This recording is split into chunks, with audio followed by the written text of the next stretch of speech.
When markets fall, it's not just the stock prices that drop. Hidden truths come to light as well. Warren Buffett famously said that only when the tide goes out do you discover who has been swimming naked. Well, in the recent market correction, we have seen quite a few naked swimmers. Companies that were riding high on momentum, strong narratives, and investor optimism are suddenly looking shaky. Issues that were ignored or brushed aside when everything was going up are now impossible to ignore. Take Gensol Engineering, a company that went from being a high growth darling to now being questioned over its corporate governance.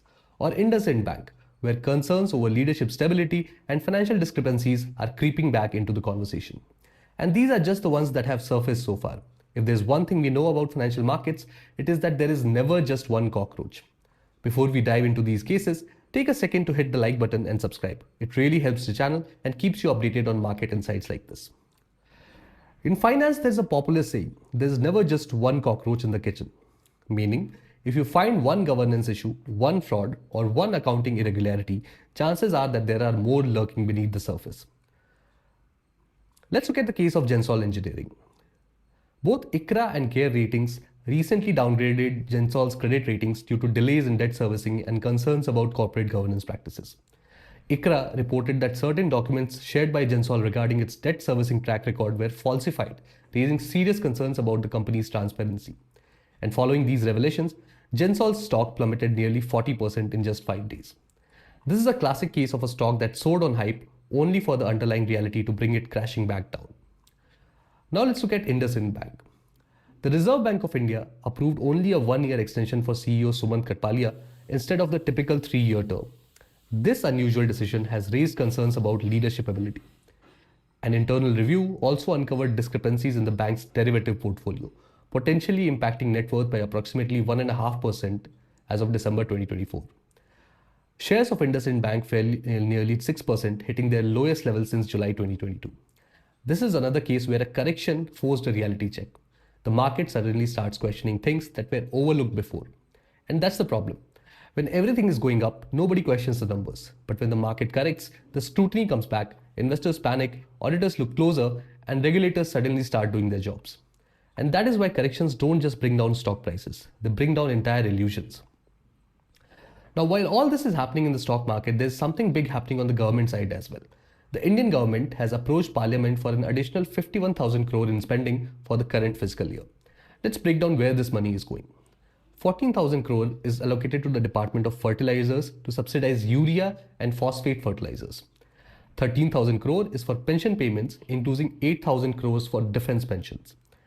10,000 crore is for Department of Telecommunications, and 6,000 crore, including 2,000 crore for the Pradhan Mantri Kisan Samman Nidhi scheme, is for agricultural schemes.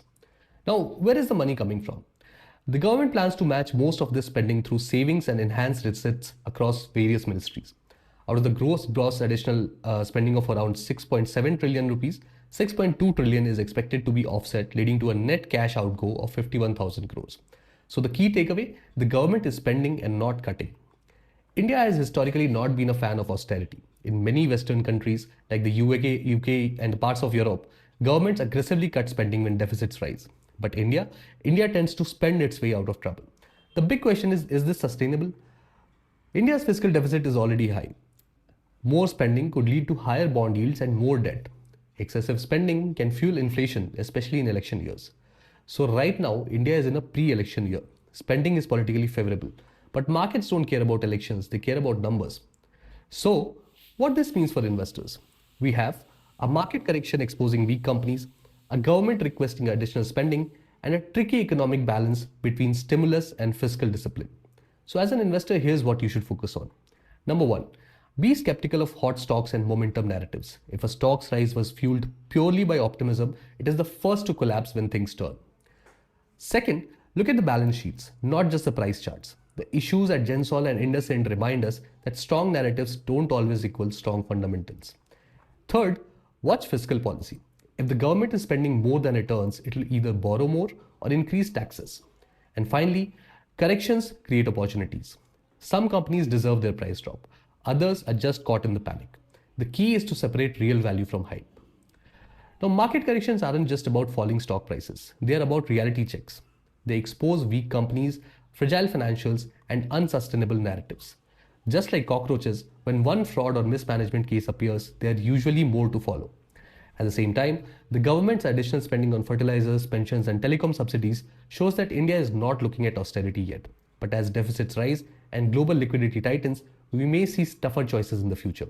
The key is to stay alert, stay skeptical, and stay informed.